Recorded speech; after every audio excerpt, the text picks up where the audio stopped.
नानक साहब का एक पैलेस था गढ़वाल में, उसको डिमोलिश कर दिया गया। बुद्धा का एशियंट स्टैचू मिला था नॉर्थ वेस्ट खैबर पख्तूनवा में, मर्दान जगह पे, और वहाँ पे उसको उसको तोड़ दिया गया, तोड़ फोड़ करके उसे मिटा दिया गया।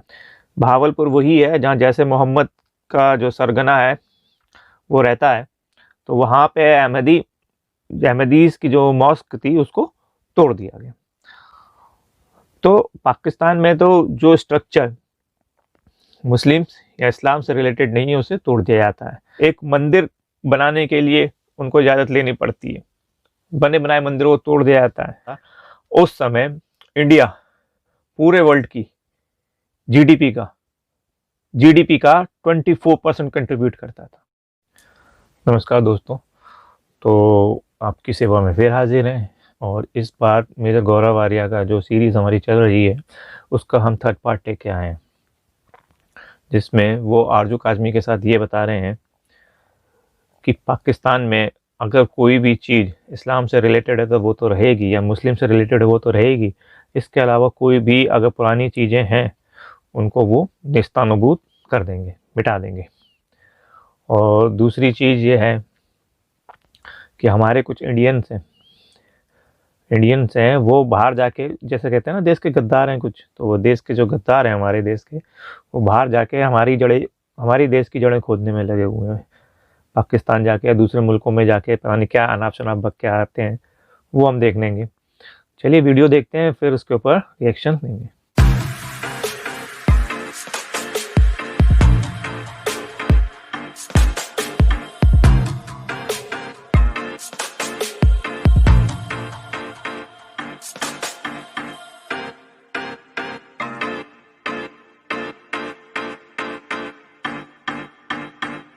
मैं जैसा पूछना चाहूंगी कि पहले जब अंग्रेजों की हुकूमत थी, काफी साल पुराने जमाने की बात कर रही हूँ, तो उस वक्त उन्होंने जो बिल्डिंग्स बनाई थी, जो कंस्ट्रक्शन थी, बड़ी खूबसूरत हुआ करती थी। पाकिस्तान में तो बहुत सी बिल्डिंग्स, बल्कि काफी ज्यादा 90% शायद खत्म ही कर दी इन्होंने। तो भारत में कुछ रह गई हैं या कुछ ऐसा किया है भारत ने कि वो बिल्डिंग्स को प्रिजर्व किया जाए और रखा जाए, या वहां पे भी पाकिस्तान की तरह सब बिल्डिंग्स को दोबारा से जो है रिकंस्ट्रक्ट कर दिया, तोड़ दिया है और कुछ नए डिजाइन बना दिए, या पुरानी बिल्डिंग्स अभी भी हैं? अंग्रेजों के टाइम की बहुत बिल्डिंग्स है हमारी। हमारा राष्ट्रपति भवन जो है वो अंग्रेजों के टाइम का बना हुआ है। आप पार्लियामेंट ले लीजिए, इंडिया का पार्लियामेंट, वो भी उस समय का बना हुआ है। और काफी चीजें हैं जो इंडिया में हैं वो अंग्रेजों के टाइम की हमने प्रिजर्व कर रखी हैं। उसका कारण है अंग्रेजों ने बनाई जरूर थी, लेकिन पैसे हमारे लगे थे। अंग्रेज तो इंग्लैंड से पैसे नहीं लेकर आए पाउंड कि हम ये वाइसरॉय का घर बनाएंगे, बाद में इसको आप राष्ट्रपति भवन कह लेना जब हम चले जाएंगे। तो पैसे तो हमने दिए थे। वही चीज कहना चाहता हूँ, ओवैसी साहब के भाई जब कहते हैं ना हम जाएंगे तो ताजमहल ले जाएंगे, हम वो अक्सर धमकी देते हैं ताजमहल ले जाएंगे। भाई ताजमहल शाहजहां ने नहीं बनवाया, कहाँ जाएगा और कहाँ ले जाएगा? हुक्म दिया था, पैसे मेरे पूर्वजों ने दिए थे, जो उस समय इस मुल्क में 95-98% हिंदू थे। हमारे पैसे हमने टैक्स दिया, उससे ताजमहल बना। ये कहते हैं ताजमहल ले जाएंगे। भाई हमारी प्रॉपर्टी है वो ताजमहल, कुतुब मीनार, ताजमहल, किले विले जितने भी मुगलों के हैं ये हमारे पैसों से बने हैं। सबसे बड़ी बात यह है कि आप एक बात देखिए, अगर ये मैं इस घर पे हूं और ये घर किसी आर्किटेक्ट ने डिजाइन करा है, राइट, आर्किटेक्ट डिजाइन करा, या जो कॉन्ट्रैक्टर है जो बनाता है उसका होता है, या जो पैसे खर्च करता है उसका होता है? मालिकाना हक तो उसका होता है जिसे पैसे खर्च करे। तो आप ये बताइए शाहजहां के पास कौन सा बिजनेस था जो शाहजहां बड़ा अमीर था? भाई लोगों से टैक्स लेता था, कर वसूलता था, लगान लेता था, तभी तो शाही खजाने भरते थे। वो लोग कौन थे जिनसे टैक्स लेता था? वो तो 95-98% हिंदू थे, 90% ही लगा लीजिए हिंदू थे। तो ज्यादातर हिंदुओं ने पैसा दिया तब जाके ताजमहल बना। इनकी जितनी भी अय्याशी हैं, मुगलों की जितनी भी हैं, ये किले विले बनाए, अपने लिए बनाए। एक मुस्लिम राजा था जिसको मैं एडमायर करता हूँ, which I think is a good example, that is Sher Shah Suri. Great. Sher Shah Suri ने एक्चुअली बहुत काम करा था ग्रैंड ट्रंक रोड पे और भी पोस्टल सिस्टम पे काम करा था। उसने दूसरों के लिए काम करा था। 5 ही साल बादशाह रहा वो, उसके बाद डेथ हो गई उसकी लास्ट में। तो ये जो कहते हैं ना, अंग्रेज बड़ा कहते हैं कि हमने तुमको दिया, तो हम अंग्रेजों से कहते हैं तुम जरा शांत बैठो, पैसे किसके थे ये बताओ। पैसे हमारे थे, मालिक हम हैं, तुमने डिजाइन करा ठीक है, तुमने हुक्म दिया बनाने का वो ठीक है, लेकिन पैसे इंडिया के थे, इंडियंस के थे, और जो अंग्रेजों में थे, जो अंग्रेजों के समय पैसे थे वो उसमें आपके हिंदू भी शामिल थे, मुसलमान भी शामिल थे, सिख और ईसाई सब लोग शामिल थे, पारसी भी शामिल थे, सब लोग शामिल थे। हमारे पैसों से अंग्रेजों ने बना दिया, तो वो तो हमारी बिल्डिंग है ना, हमें उसको मेंटेन करना है, हम कर रहे हैं मेंटेन। लेकिन काफी हद तक आप लोगों ने रखा हुआ है, मतलब उन बिल्डिंग्स को खत्म नहीं किया, उनको डिमोलिश नहीं किया। बिल्कुल सही। लेकिन मेजर साहब एक चीज मैंने वैसे ही देखा ट्विटर पे, किसी की वीडियो थी, वो कह रही थी कि ये लोग सीए की बात कर रहे थी वो, और कह रही थी कि कहते हैं जी हम इधर से भी हिंदूज को ले आएंगे, उस कंट्री से भी ले आएंगे, पाकिस्तान से भी ले आएंगे, सब जगह से, तो रखेंगे कहाँ? और वैलिड क्वेश्चन था, क्या भारत में पहले ही आबादी इतनी ज्यादा है, आप समझते हैं कि अगर इधर उधर से पूरी दुनिया से हिंदूज आ जाएं कि जी हमें ये प्रॉब्लम है वो प्रॉब्लम है, तो आप लोग उनको रखने के काबिल हैं, उनको जॉब्स देने के काबिल हैं, या समझते हैं कि उनके लिए जो भी बेसिक नीड्स होती हैं, खाना पानी, वो होगा? आरजू जी, दो चीजें हैं। पहली चीज तो ये, जिन्होंने भी मोहतरमा थी जो आप कह रही हैं, जिन्होंने बनाया वीडियो के, उनको रखेंगे रात पे, कितने बाकी हैं ये बताइए आप, कितने बाकी हैं? थोड़ा तुमने कुछ सब जगह पूरी दुनिया में, नहीं सिर्फ पाकिस्तान की बात नहीं हो रही। एनआरसी और जो हम सीए की बात करते हैं, एनआरसी छोड़ दीजिए, सीए की बात करते हैं। सीए तो सिर्फ अफगानिस्तान, बांग्लादेश और पाकिस्तान को लेकर है, पूरी दुनिया का तो है ही नहीं। तो लोग कहते हैं हम सीआरसी, हाँ, तो ये तो सिर्फ 3 मुल्कों का है। तो हम लोग ये कह रहे हैं कि अगर वो लोग यहाँ पे आते हैं और अप्लाई करते हैं तो हम उनको फैसिलिटेट करेंगे। भाई India is basically Hindu country, population more than 80% is Hindu. अरे पाकिस्तान में कोई हिंदू परेशान है तो कहाँ जाएगा वो? साउथ अफ्रीका थोड़ा ना जाएगा, या वो बोले जी मैं पोलैंड चला जाऊंगा, तो हिंदुस्तान की तरफ देखेगा, और क्यों ना देखे, उसका मुल्क है, उसका स्वागत है। पहली चीज। दूसरी चीज ये है कि देखिए, हमारा इंटेंट है उनको वापस लाना, अगर वो वापस आना चाहें तो, because they have to apply for it. और मैं कई लोगों से, जब ये ना दिमाग से पैदल लोग होते हैं एक्चुअली आरजू जी, मैं तो इनको सीरियसली नहीं लेता, ना ट्विटर पे इनको जवाब देता हूं। ये लोग कुछ भी बोल देते हैं, पता है, पता नहीं कौन से स्कूल में, कौन से कॉलेज में, कौन सी यूनिवर्सिटी में गए ये लोग, जो ये लोग बात करते हैं। मैं एक किसी खास की नहीं, मैं सभी की बात कर रहा हूं। इनसे पूछिए आपने पढ़ा है सीएए का डॉक्यूमेंट? नहीं पढ़ा उन्होंने। तो मतलब क्यों बोलते हो, क्यों अपने आप को जलील करवाते हो सबके सामने? सिर्फ ये बात कही है कि थोड़ा सा डिस्काउंट मिल जाएगा, जो हिंदू आएगा उसको हम थोड़ा सा डिस्काउंट दे देंगे 3 मुल्कों में, क्योंकि ये तीनों मुल्क जो हैं, these are Islamic republics, these are not secular countries by definition. ये तो इस्लामिक रिपब्लिक है। बांग्लादेश, पाकिस्तान, अफगानिस्तान, तीनों इस्लामिक रिपब्लिक हैं। वहां पे जो हिंदू हैं उनके साथ जातियां हो रही हैं। तो हम कह रहे हैं अगर तुम आना चाहो, और वहां से अगर मुसलमान आना चाहे वो भी आ सकता है। उसको 11 साल लगेंगे, तुम्हें उसका आधा वक्त लगेगा। यही तो बोला है। यहां पे कुछ मुस्लिम खड़े हो गए कहने के लिए कि साहब ये तो गलत है, ये तो गलत। क्यों गलत है भाई? जब आपको इतने साल हज की सब्सिडी मिली तब वो गलत नहीं था। मुझे तो वैष्णो देवी जाने की सब्सिडी आज तक नहीं मिली। मुझे तो सरकार ने यह भी नहीं बोला कि यार 1 गिलास पानी है तुम पी लो, है ना। मुझे तो जोशीमठ, ये आपने बद्रीनाथ, मुझे तो साउथ में जो हमारे बड़े बड़े महान पुराने प्राचीन मंदिर हैं, मुझे तो कभी किसी ने 1 रुपए नहीं दिया। लेकिन इस साल में, इस मुल्क में 60-65 साल हज की सब्सिडी लगी थी कि आप जाइए। आपने कभी किसी सिख को बोला, आपने किसी सरदार को बोला कि तुम हरमंदिर साहब चले जाओ, गोल्डन टेम्पल अमृतसर, हम तुम्हें सब्सिडी दें? क्या सरदार लेते भी नहीं किसी का पैसा? उनकी you will never find them begging और कि हमें पैसा दे दो। ये सब सरदार करते नहीं है सब काम। ट्रू। लेकिन आपने कभी किसी को नहीं बोला। आपने बुद्धिस्ट को नहीं दिया, आपने जैन्स को नहीं दिया, आपने पारसीस को नहीं दिया, आपने किसी को नहीं दिया। आपकी 60-65 साल यहाँ पे हज की सब्सिडी चली, वो सही थी। अगर आपने हिंदुओं को डिस्काउंट दे दिया, वो डिस्काउंट गलत हो गया साहब। उससे इस्लामोफोबिया हो गया, उससे हिंदुस्तान का सेक्युलर फैब्रिक खतरे में आ गया। तो ये तो मुनाफकत है ना, डेमोक्रेसी है ये बात है आरजू जी। मेजर साहब, मेरे पास एक गेस्ट आए थे, मैं फिर उनका नाम नहीं बताऊंगी, लेकिन इंडियन गेस्ट थे। उन्होंने मुझे, मतलब जैसे बात होती है हमारी शो से पहले या शो के बाद, तो उन्होंने कहा कि ये सब बात करते हैं जो इंडियन पैनलिस्ट आते हैं, लेकिन वो ये नहीं बताते कि पाकिस्तान क्यों बना। क्योंकि जब मुसलमान, पाकिस्तान बनने से पहले जब कोई मुसलमान पानी मांगता था तो ये ऊपर से पाइप से ऐसे पानी देते थे कि जैसे कोई ग्लास को टच ना करे और उनके बर्तन ना छुए, और इस तरह की बहुत ज्यादा, जैसे कहना चाहिए कि इंसल्ट की गई। तो इसलिए वो भी जो सोच है रहा वो है। मुस्लिम्स ने सोचा कि हम एक अलग कंट्री बनाए अच्छा। जहाँ पे हम जो है रिस्पेक्टफुली रह सके। कहते ये चीज वो खुद भी इंडियन थे, मैं साफ बता दूं। तो कौन था उन्होंने ये? कहा कि जी कोई इंडियन पैनलिस्ट आपको ये बात नहीं करते, वो हमेशा यही कहते हैं कि नहीं जी बड़ी साजिश हो गई और ये हो गया।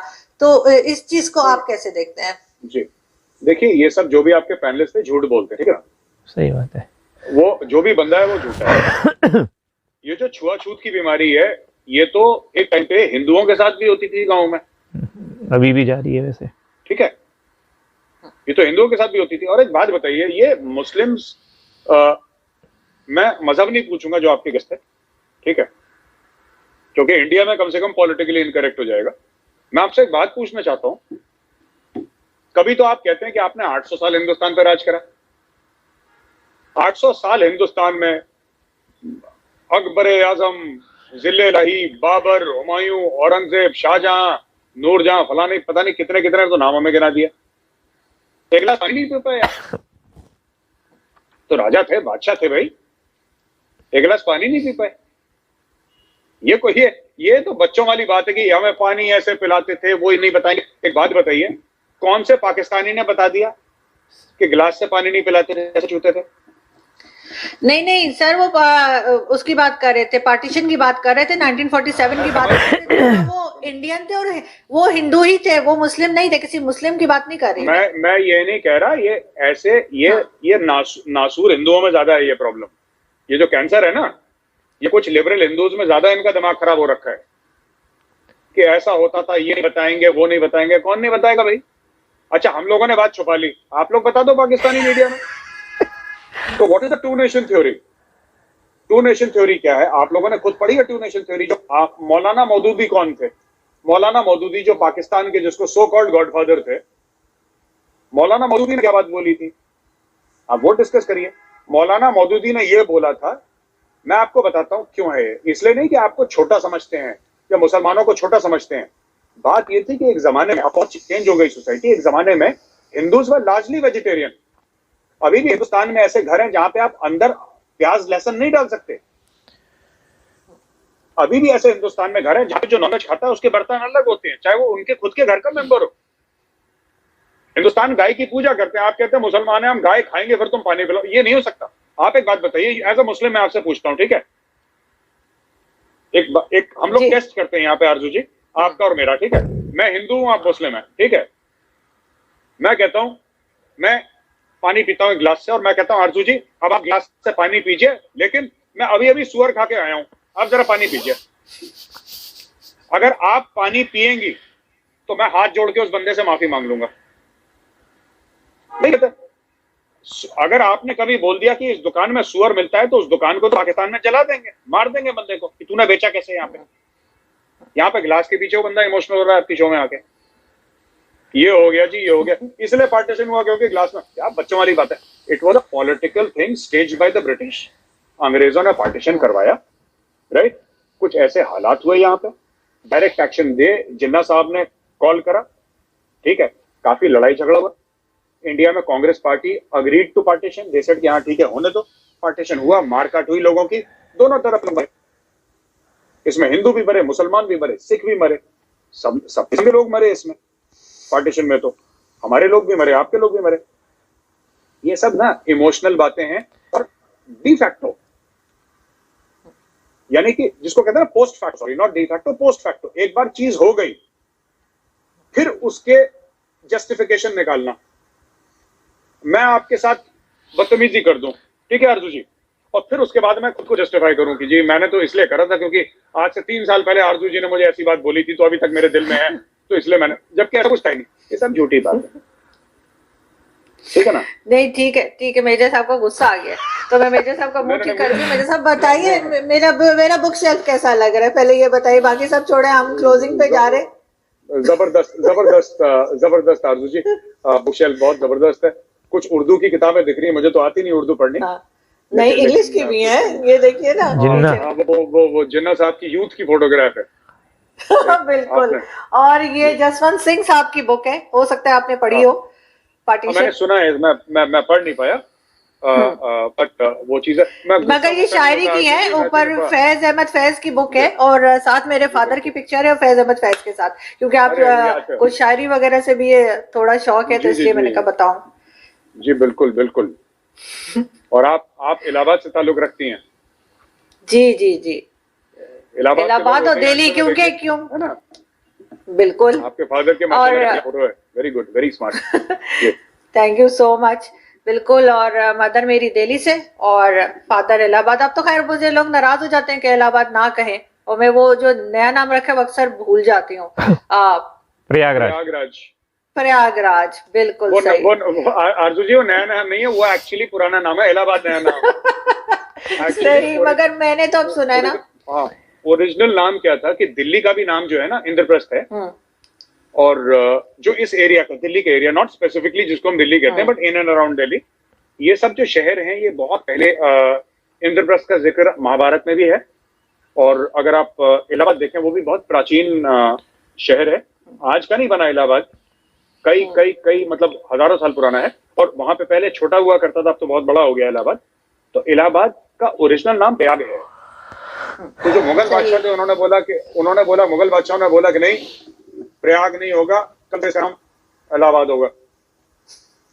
तो योगी जी ने वही बोला कि नहीं, कल इसका नाम प्रयाग होगा, बस दैट्स ऑल। उन्होंने बिल्कुल ठीक वो कर दिया योगी जी ने, बस दैट्स ऑल। दोबारा वही नाम लेकर आ गए। बिल्कुल सही। जी। मेजर साहब, लास्ट में बस ये बताइए, न्यू ईयर का क्या प्लान है आपका? इंडिया में तो मेरे ख्याल है कि इस तरह से पार्टीज वगैरह की परमिशन नहीं होगी, कोरोना अभी भी काफी हद तक है। ये कोई पार्टी कर रहे हैं?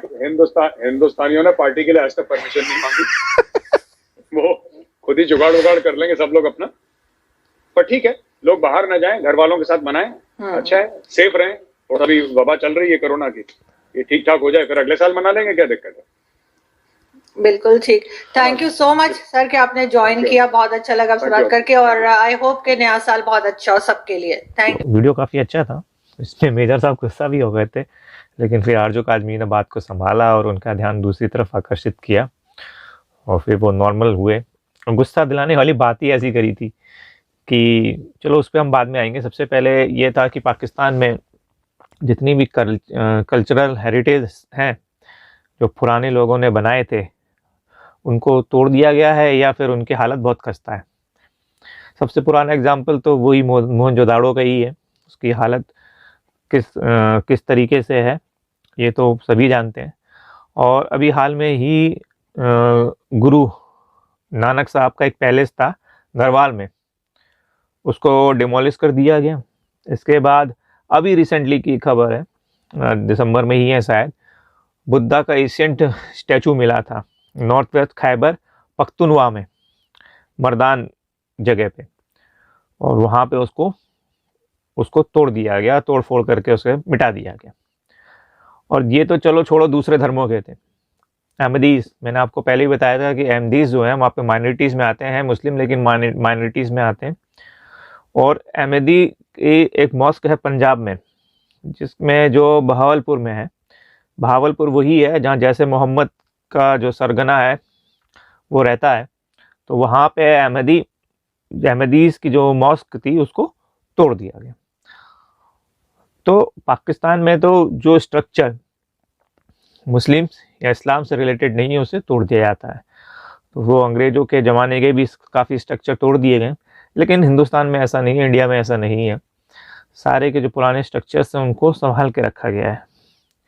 चाहे आप पार्लियामेंट की बिल्डिंग ले लीजिए या फिर हमारा प्रेसिडेंट हाउस ले लीजिए, ये सारे जो है ल्यूटियंस ने बनाया। उसे कभी ल्यूटियंस दिल्ली भी बोला जाता है, और उसको अभी तक प्रिजर्व करके रखा गया। बहुत सारे हमारे जो रेलवे स्टेशंस हैं वो जो है अंग्रेज़ों ने बनाए थे, वो बिल्डिंग अंग्रेज़ों ने बनाई थी। इनफैक्ट बहुत सारे रेलवे पुल्स हैं अंग्रेज़ों ने बनाए थे, वो अभी भी चल रहे हैं और बिल्डिंग्स भी अभी भी चल रही हैं। उनके मरम्मत का कार्य होता रहता है, उनको सँजोकर रखा गया है। गवर्नर हाउस है बहुत सी जगह पे जो अंग्रेज़ों ने बनाए थे, तो एज ए गवर्नर हाउस ही हम उसकी देखभाल कर रहे हैं। दूसरी चीज़ जो आरजू काज़मी ने बताई थी कि एक सज्जन आए थे उनके वहाँ और उनसे ये कह रहे थे कि जब बंटवारा हुआ था तो उस समय मुसलमानों के साथ बड़ा भेदभाव किया जाता था। ये वही सज्जन है और मेरे हिसाब से या तो ये कांग्रेस के होने चाहिए, कोई उन्हीं का पाकिस्तान में आना जाना कुछ ज़्यादा होता है कांग्रेस वालों का। ठीक है, तो वो डिस्क्लोज़ नहीं किया, ना आरजू काज़मी ने डिस्क्लोज़ किया, ना मेजर गौरव आर्या ने। मेजर गौरव आर्या जानते तो हैं, तो इसलिए फिर भी उन्होंने वैसे डिस्क्लोज़ नहीं किया। चलो कोई नहीं, हम भी डिस्क्लोज़ नहीं करेंगे, लेकिन सभी जानते हैं कि वो कौन सज्जन थे और वो क्या नाम शनाब बक क्या है। और ये फितरत ही है कांग्रेस वालों की कि बाहर ये जाते और इंडिया के बारे में, इंडिया के बारे में ही इंडिया की जड़ें खोदते रहते हैं ये। तो वो सज्जन ये कह रहे थे कि हम मुसलमानों के साथ इस तरीके का व्यवहार करते हैं, ऐसी कोई बात नहीं है। और उसका जो है मेजर गौरव आर्या ने उसको विस्तार से उसको समझा दिया है कि ऐसा क्यों है। तो और तीसरा ये था यहाँ पे सीए के खिलाफ जो था वो पाकिस्तान, मतलब पाकिस्तान में तो ये है ना कि हिंदुस्तान में अगर कोई चीज़ होती है तो पाकिस्तान उसे बड़े चटखारे लेके उसमें नमक मिर्च लगा के और भड़काने की कोशिश करता है। तो पाकिस्तान में सीए का जो प्रोटेस्ट था उसको काफ़ी नज़र थी पाकिस्तानी मीडिया की और काफ़ी इन्होंने हल्ला भी मचाया था बाहर यूएन वगैरह में। तो सीए का देखो सीधी सी बात है, गिनती के उंगली पे आप गिन लीजिए कितने देश हिंदू देश हैं और हिंदुओं की आबादी का क्या हाल है, चाहे वो अफगानिस्तान में हो, चाहे पाकिस्तान में हो, बांग्लादेश में हो। कितने बुरे दौर से गुजर रहे हैं, आप बिलीव नहीं कर सकते कि उनकी हालत कैसी है ना।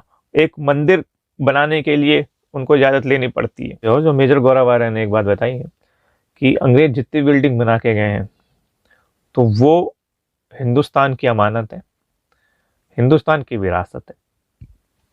ऐसा इसलिए कह रहे हैं कि जब अंग्रेज आए थे या मुगल कालीन जब पीरियड चल रहा था उस समय इंडिया पूरे वर्ल्ड की जीडीपी का 24% कंट्रीब्यूट करता था। आप इमेजिन कर सकते हैं, इस समय अमेरिका भी इतना कंट्रीब्यूशन नहीं करता जिस समय कहते हैं इंडिया उस समय करता था। टोटल जीडीपी का 24% अंग्रेजों ने हमारे यहाँ 200 साल तक राज किया, सिर्फ 200 साल तक राज किया। और जब अंग्रेज छोड़ के गए तो हमारी जीडीपी 1.5% कंट्रीब्यूट कर रही थी टोटल वर्ल्ड का। इस तरीके से कंगाल करके चले गए। आप सोच भी नहीं सकते कि कितना पैसा वो लेके गए हैं यहाँ से। किसकी वजह से? उन्हें सिर्फ और सिर्फ मोदी का विरोध करना है, चाहे उसके लिए कुछ भी हो जाए, कुछ भी करना पड़े। अभी एक सज्जन जो थे यूँ कह रहे थे, साहब हम तो नहीं लगवाएंगे टीका, और वो भी वही टीका जो बीजेपी ने बनाया हो उसको मैं लगा लूं क्या? बीजेपी का क्या विश्वास? अरे बेवकूफ भाई, टीका बीजेपी का अपने घर में बना रही है क्या? वो तो हमारे साइंटिस्ट और लैब में बना है। कि मोदी बोल रहा है कि ये बीजेपी का टीका, उस पर लेबल लगेगा बीजेपी का टीका बनाओ, साइंटिस्ट बना रहे हैं ना। इस तरीके के लोग हैं, इनकी वजह से देश की ये हालत है, और पहले भी ये हालत ऐसी थी इनकी वजह से, अब भी है। और यही वजह है कि बहुत से लोग जो हैं, जो टैलेंटेड लोग हैं, वो बाहर जाना पसंद करते हैं जहाँ पे उनकी कद्र हो। तो वीडियो कैसा लगा बताइएगा कमेंट में, और फिर मिलेंगे एक नया वीडियो लेके। तब तक के लिए नमस्कार, जय हिंद दोस्तों।